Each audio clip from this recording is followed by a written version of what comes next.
How's it going, guys? So we're all becoming a bit more body conscious and health conscious since we've been stuck at home for so many weeks. And people have got the time now to kind of think about what it is they want, what they want to achieve. And I think you've just got more time to sit there and think about kind of how you look, how fit you are. And, all we're hearing at the moment in the news and on social media is just health, fitness, immunity. So it is really like a hot topic. And something people are asking me quite a lot is kind of how do they measure their progress, what they need to take, what readings they need to take in order to kind of have something to evaluate whether or not what they're doing is working. And this, I think, is because a lot of people are starting to sort of start these new health kicks, at home, starting new kind of like 30-day transformations, 6-week transformations, whatever it may be. And it really hasn't got to be that complicated. You haven't really got to go all geeky and techie on your measurements and your progress. So my simple tip would be, number one, get a nice simple tape measure. Now, I get asked, where do I run my tape measures? Do you know what? It doesn't really matter. A girth measurement, it doesn't matter. And the reason I say that is because you want to measure where you want to measure. Does that make sense? So if you want to lose stomach fat, if you want to bring the amount of fat on your stomach area down, then surely it makes sense for you to measure that area. There's no point taking a neck measurement and a chest measurement if you're happy with how they look. You can do just for a reference point and just out of interest or just because you want to be geeky, but you don't need to. So if you're holding, let's say, for example, fat on your stomach and your thighs that you want to get rid of, it's going to be hard, obviously, to target these areas, and I'm not saying that we can target these areas, and what we can do is reduce your overall body fat. So what I would suggest in this situation is you use a tape measure around your stomach and your thighs. Do that every week, and that will be a great kind of feedback for you as to whether or not you are progressing in the correct direction.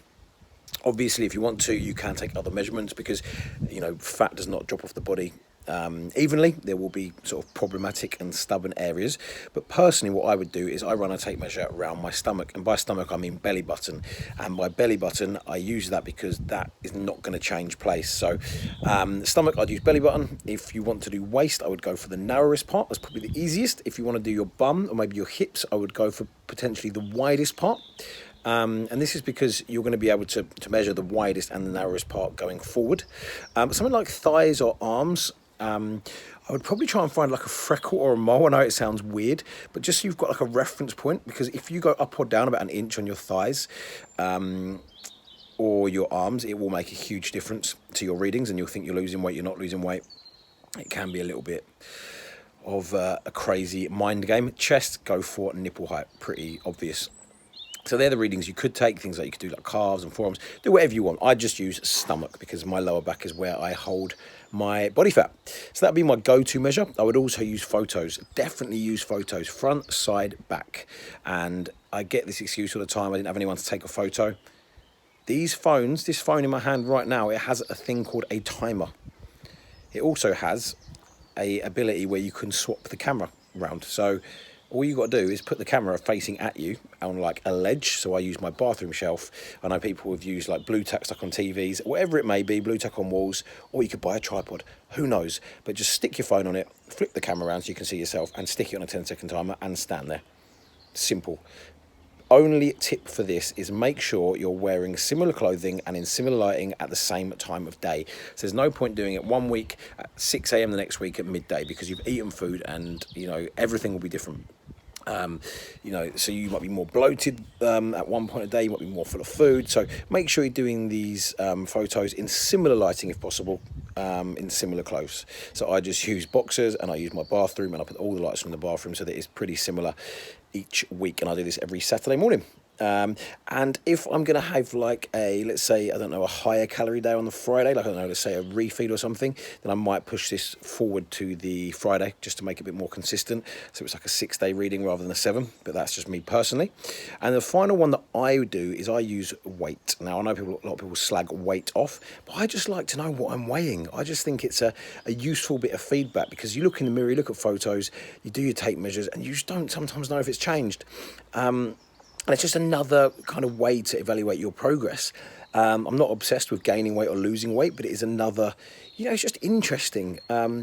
you've got a bit more data to work with, and then once you've got all this data, let's say for me I use a weight, photos and a girth measurement of my stomach. I can then see, has it been working what I've been doing, yes or no? If all the measurements are pretty similar, which they are right now, I know and I want to, for example, now I'm trying to push my calories up and not get any fatter, then it's the perfect opportunity. The data's there for me to say, look, what I've done isn't making me get any fatter, isn't making me gain any weight.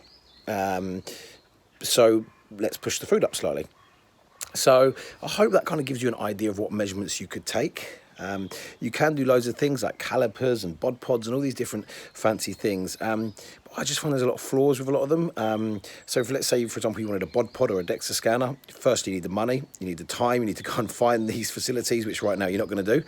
Something like calipers, if you've got someone who can do them, great, but they're not the most accurate. They're a bit of a ball ache because you've got to get someone to actually clip, take measurements of your skin, skin folds. And I've had them done so many times, they're just so inaccurate each time because it depends on how much of the skin you're grabbing. When I get leaner, my skin is more stretchy, I think that's a technical word for it. Whereas when I get fatter, it's a bit more solid, so I can't grab as much. And these readings come out all over the place, and I find people use the calipers just to give them an estimate of their body fat, which I don't really care, like as in percentage wise. You could also use one of those, the scales where you hold it with your hands and you stand on them and it kind of sends an impulse through you to work out your body fat. Again, don't take it as gospel, the reading you get, but it's a good idea. But these can be affected obviously by things like hydration. Don't forget, all these measurements can be hugely affected by food, stress, training, sleep, that sort of thing. So if you're very hydrated, obviously your weight's going to be up. If you've been eating food that maybe makes you bloat, obviously your stomach measurement might be up. So it's good to take these sort of things into account and maybe keep like a little diary or a journal of how you're feeling and what you've been eating so that you've got more figures to kind of say, well, hang on a minute, why did I put on weight this week? Why have my measurements gone up? Is it because I'm getting fatter, or is it because I'm actually really bloated because I had 8 pizzas last night? So these are the things to kind of look at. But if you need more help, drop me a message as always. And I will see you at the next video. Ciao.